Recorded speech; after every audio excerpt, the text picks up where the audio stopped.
السلام عليكم ورحمة الله وبركاته. اللهم صل وسلم على سيدنا محمد وعلى آله وأصحابه أجمعين. كوكو لي زامي كي دايرين؟ بخير عليكم البنات والجمهور الحبيب. نتمنى نلقاكم هذا الفيديو ان شاء الله في اتم الصحة والعافية وبالهنا وراحة البال ان شاء الله، كما عشنا في الايام الاخيرة. يعني القصة المفجعة ديال ريان الطفل البارئ الله يرحمه. من خلال هذا الفيديو بغيت نتوجه له بالرحمة وب... والله يرزق والديه الصبر والسلوان وفي جنة النعيم إن شاء الله. يعني تألمنا بزاف جميع المغاربة وغير المغاربة وغير المسلمين. صراحة القصة ألمتنا بزاف، ولكن لله ما أعطى ولله ما أخذ. نتمنى هذا الفيديو ان شاء الله ينال الاعجاب ديالكم. نتمنى تدخلوا عندي القناه وديروا لي اشتراك وتفعلوا الجرس. اليوم جيت وجبت معايا واحد الوصفه اللي واعره بزاف، بصراحه بغيت نتقاسمها معكم. واعرة واعرة، يعني أنا من باش نقول الصراحة، الوصفة خديتها غير من واحد السيدة كنت دخلت عندها القناة ديالها، والحمد لله الحمد لله الحمد لله. قلت علاش لا؟ يعني ما نكونش أنا حتى أنا بادرة طيبة أنني نشكر مولات هاد الوصفة. يعني الصراحة وحق اقسم بالله واعرة، وصفة في غاية الروعة. يعني كاع المشاكل الصحية كتحلهم هاد الوصفة بإذن الله. جميع المشاكل الصحية كتحلهم هاد الوصفة بإذن الله، وعن تجربة وعن اقتناع وعن الحمد لله الحمد لله الحمد لله اللي انا خديت بالنصيحه ديال هذيك السيده وجربتها، والحمد لله ربي جاب التيسير.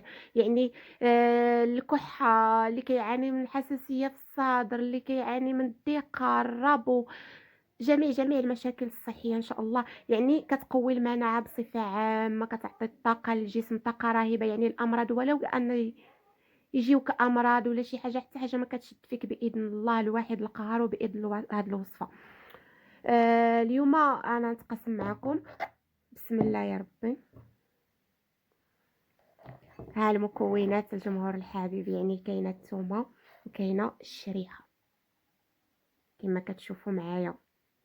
الثومه والشريحه هما الوصفه اللي قررت انني نتقاسم معكم اليوم عن تجربه. يعني الوصفه ماشي ديالي انا خديتها، ولكن الحمد لله الحمد لله، والناس اللي بارطاجيتها معاهم واللي تقاسمتها معاهم العائله كلشي كيشكرني على هذه الوصفه بصراحه. وقلت علاش ما نجيش حتى انا نعزز الموقف، نعزز باردون، نعزز يعني داكشي اللي فات حطوا الناس اللي قبل مني ولا على هذه الوصفه والمنافع ديالها. هانتوما كتشوفوا الشريحه، وكتفضل تكون هاد الشريحه هادي واخا غاليه شويه بصراحه هاد الوقيته، ولكن راه كاين المره اللي كناخذوا الدواء يعني وكناخذوه بواحد الثمن اللي هو قاصح بزاف، والحاجه في متناول ديالنا بسيطه وما كنزعموش عليها. الثومه من الافضل تكون الثومه الحمراء المزيانه كما كتشوفوا الجمهور الحبيب. الثومه درتها في الماء باش تساعدني في التقشير.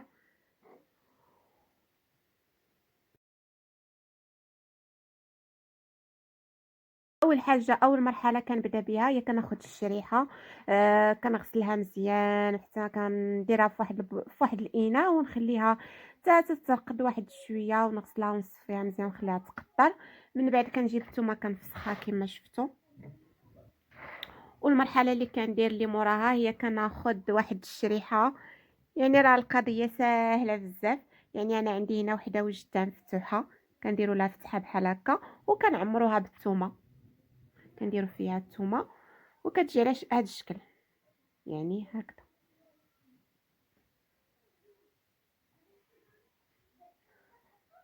بس ديالي غنمشيو للمرحله الثانيه. كناخذوا كسكسه بحال هادي انا يلا دابا يلا خداتها الوالده وغادي ندشنها ليها في هذه الوصفه هذه. ايوا صافي، من بعد كنستفوا الشريحه ديالنا على هذا الشكل.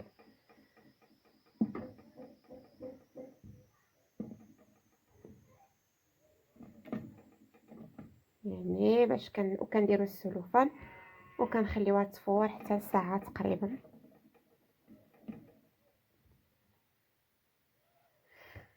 من الاحسن تاخذوا هذه الشريحه هذه، واخا هي راه زايده شويه في الثمن، ولكن هي معسله ورطيطبه يعني كتساعد.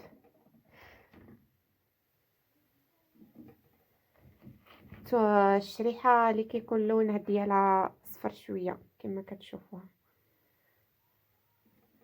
ايوا صافي كنكمل بحال هكا وكنديرها كنغلف بالسلوفان وكنخليها لمده ديال ساعه تقريبا، ساعه حتى ساعه ونصف كتفور، ومن بعد نتلاقاو في المرحله الثانيه. السلام عليكم. الان انا ناخذ الشريحه صافي من بعد ما تفورات الشريحه. نتوما كتشوفوا الشكل النهائي كي كترجع. ها هي هادي دابا غنديرها في الهشوار.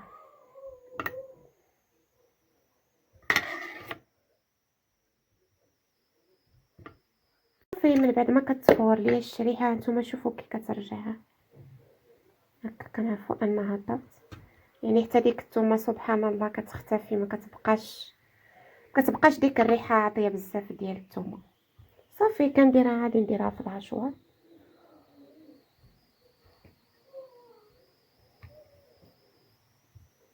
ونتلاقاو ونوريكم الشكل النهائي ديالها. انتما نسيت ما قلت لكمش الاضافه، يعني كنديروا عليها الزيت البلديه، ضروري خاصها زيت البلديه باش تطحن. الزيت البلديه هي اللي كتكون. انا طحنت هنايا واحد شويه، ها هي النتيجه كي كتكون. هانتوما الحبيبات ديالي من بعد ما ساليت